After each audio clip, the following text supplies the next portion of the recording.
Gather round, beautiful people, because today it's story time with Tina. Hey, everybody. Today I am going to tell you a story, and there's a lesson in that in itself because we all love stories, right?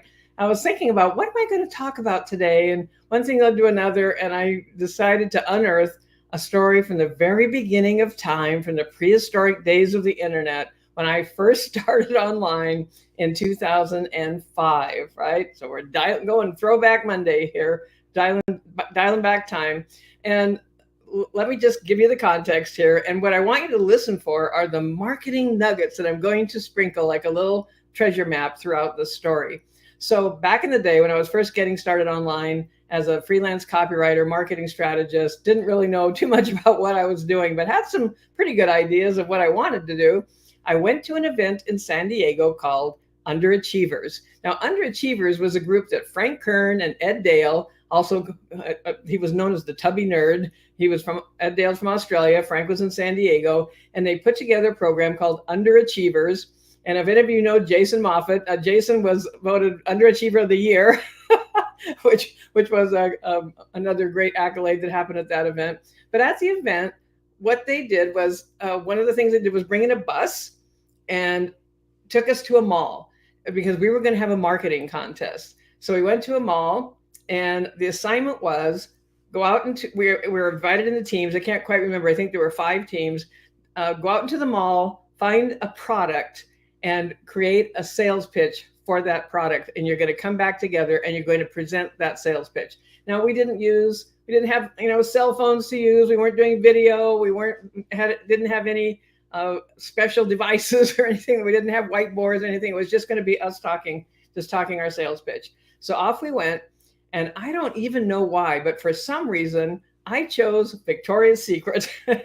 and I went into Victoria's Secret and I interviewed the manager and I asked specific questions about a product. And I asked, what is your best selling product? That was one of the questions I asked. And it happened to be, for any of you that remember this, the convertible bra. Now, this wasn't something you wore in a car and it had nothing to do with top down, okay? But what it was a bra that had different kinds of straps that would go a lot of different directions, so a woman could wear it with any kind of outfit, whether it was strapless or racing shoulder straps, indented, whatever. I don't have the right terminology for it right now, but there were just many ways that she could wear this particular piece of apparel.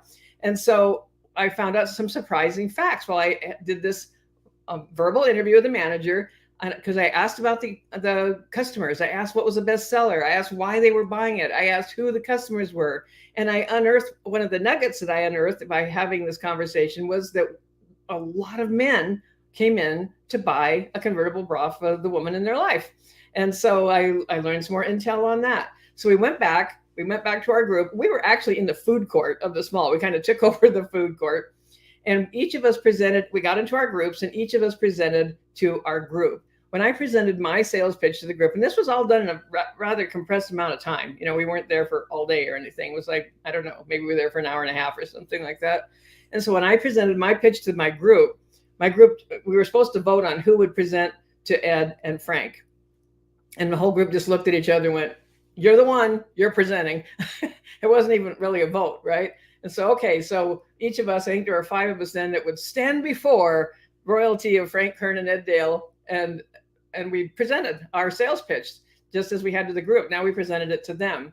When I presented mine, have you ever watched a show like MasterChef or any of the cooking shows where they go and confer, like the chefs, Gordon Ramsay and his other chefs will go in, they're going to have a little conference about the dish, and they look out at the people, and well, it was kind of like that, only it took about 1 minute. Frank and Ed put their heads together, looked out at us, they had a little conference, they looked up and they said, Tina's the winner. Now, I had only been copywriting and marketing for a very short time, probably less, maybe about a year, maybe less than that by the time we went to this event. But I was the winner. And so I have to show you, oh my gosh, I can't believe I'm doing this.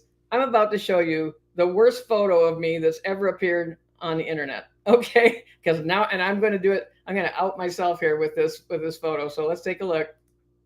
I will put it like this so it's not as shocking. No, not there. No, not there. No, not. Yeah, let's go there. Okay, there we go. And here it is. Here it is, right here, right there. Worst picture of me on the internet. So as you see on one side, we've got Frank, right? I mean, look how old he is, okay? And on my other side, we have Ed Dale from Australia. And I'm holding my prize. And believe it or not, I still have it. I'm going to show you. Here it is. What I won was the very first iPod video that showed video. The little screen is like 1.5 by 2 inches. It was in 2005. I'm holding the box with my prize. I'm clutching my handbag. I look like I just came in out of the parking lot to go to the dollar store or something. Yes, but there I am in all my glory. And that was where I won the prize for that event. Now, here's the thing, a couple of things. This little device right here, and I can't believe we still have it, except we have kind of a museum of Apple products. My husband keeps everything.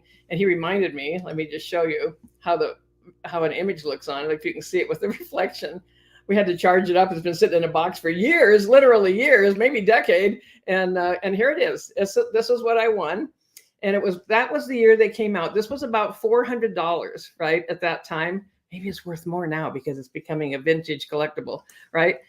But think about what we have now, how that evolved from then until now, 18 years. Now we have iPads that are 12.5-inch screens that we can, we have all kinds of devices, 27-inch computers, monitors, 90-inch television screens, how much all of that technology has evolved. And I just want to put in a little plug for ChatGPT here, because I believe what we're going to see with ChatGPT is going to compress time so much that we're going to see similar type advances, and more than we can even imagine right now. But it's going to happen in a really short time, like by the end of the year, like in the next year, that kind of a thing. That's my prediction.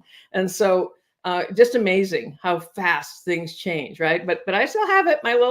It's got a few songs loaded on it. It's got the videos. It has American Idols on it, And so that's what I won. But the thing that also happened is that after they said I was the winner, they wanted to know how I had done what I did. They wanted to know. Frank wanted to know, like, how did you get that much intel? How did you get that much information in that short a time? What did you do to be able to put together this sales pitch? Because here's what I did. Not only did I sell the benefits of the Wonder Bra, not the Wonder Bra, but the convertible bra. Wonder Bra was a big deal then too. But the convertible bra, but not just what it had, how the straps work and all that, but the benefits of it. But the other thing I did was I segmented. I wouldn't have known to call it that then, but I segmented their audience. So I talked about how you would market to the women customers based on wanting to look their best, the convenience of it, being able to use it with multiple types of apparel that they were wearing, and not having to have all different types of lingerie for each thing, like if they had a strapless dress on, or they had a sundress on, or whatever. But then I talked about how we'd market to the men who wanted to be surprising the woman in their life, be proud of how she looked, kind of an arm candy kind of a deal, really appealing to the ego of the guy. And I put together this whole verbal pitch. So, and the way I got there was I discovered this powerful tool that I have used for the whole entire time as a freelance copywriter marketing strategist, and it's called interviewing. I asked to see the manager of the store. It was a woman. I asked to see not that matters, but just that it was woman to woman. We were having this conversation. I asked to see the manager, and I just told her what we were doing. I just explained what we were doing. So I gave her a reason why, and I asked her if I could interview her about what was the most popular product. So rather than going and me deciding from my own head what I thought might be a popular product, I asked and got that information from my quote avatar, about the avatars that we would be marketing to. And even Frank Kern at that point didn't really know that was a thing, and because he asked me, how did you get that? How did you do that? Now, the second point is, know your product, know what it is you're selling, know what your message is, because I had to be able to just stand up and say it, right? I just had to be able to say it. There were no notes, there were no post-it notes anywhere. There were, no bullet points. I just had to be able to talk it. So being able to talk your copy, so to speak, is also a really powerful thing to learn how to do. Now, from that, what else happened from the lessons of that? The other thing that happened from that was a relationship. This is how I became acquainted with Frank. This is how we became friends, how we respected each other with what we could both do. And so several things happened from that. Let me just show you one of them. Now, this is a reenactment, so to speak. I'm not using his original design, but I wrote the last evergreen version of Frank Kern's mass control sales letter. And this is the beginning of it right here. And the headline that I wrote and the subhead, the text, and I have a couple pages of example here. That all came from me getting to know Frank personally, right?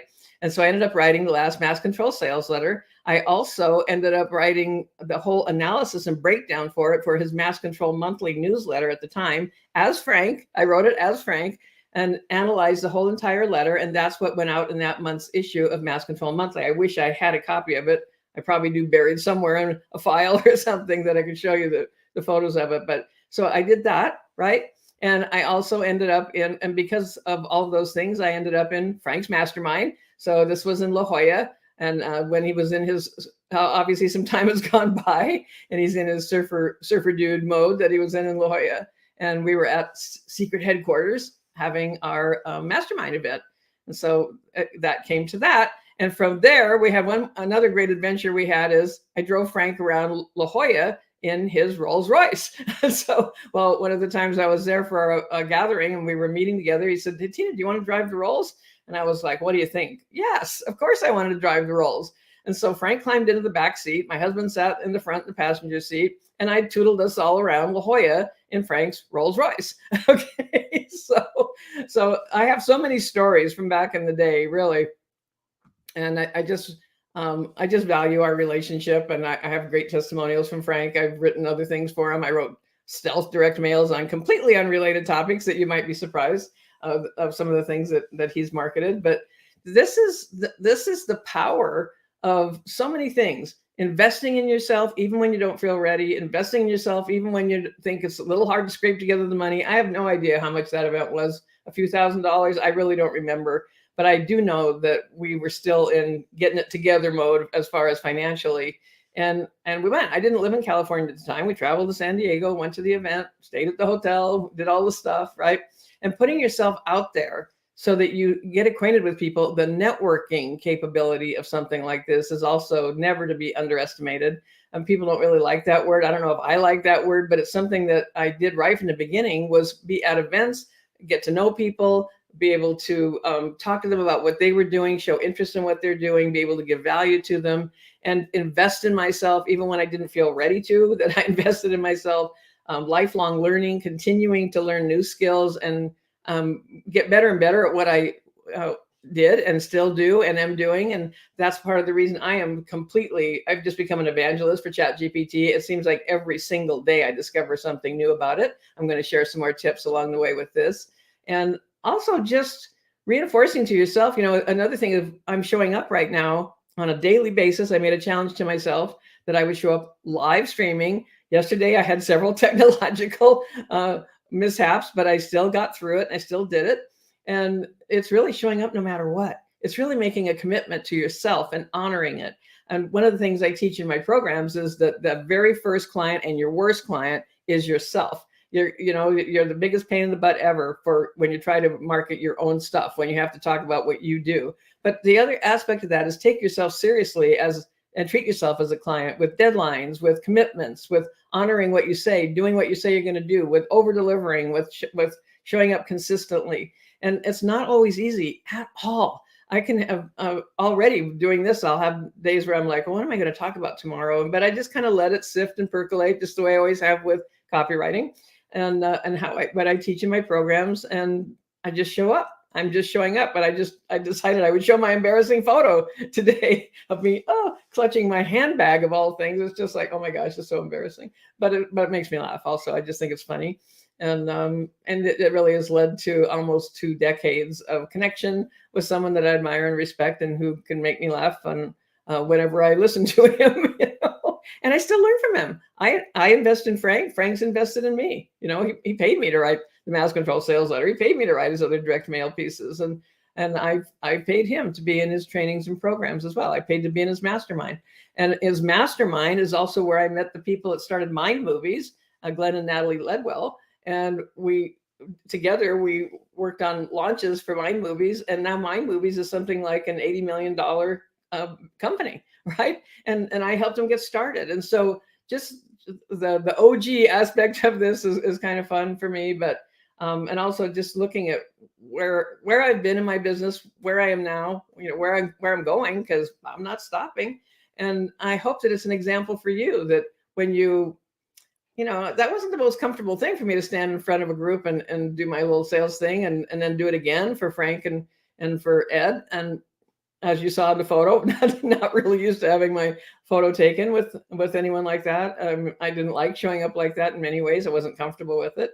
Gotten a lot more so now, and I hope that there's a whole lot of lessons that you can learn from this, and also just the fact that I'm telling you a story. If it's keeping you engaged, if it's taught you anything, if it's giving you something to think about, if you think you'll remember it a little more clearly because it was framed as a story, that's another lesson for you today about the power of storytelling. So that's what I've got for you today. I hope you've enjoyed it. I'm pretty sure we're going to have another story time before all is said and done, because I've got more, and I'm happy to entertain you with them and hopefully teach you something as well. So thanks for being here today. You know that I'll see you tomorrow. This is Tina Lorenz. Have an amazing day, and I'll talk to you again very soon.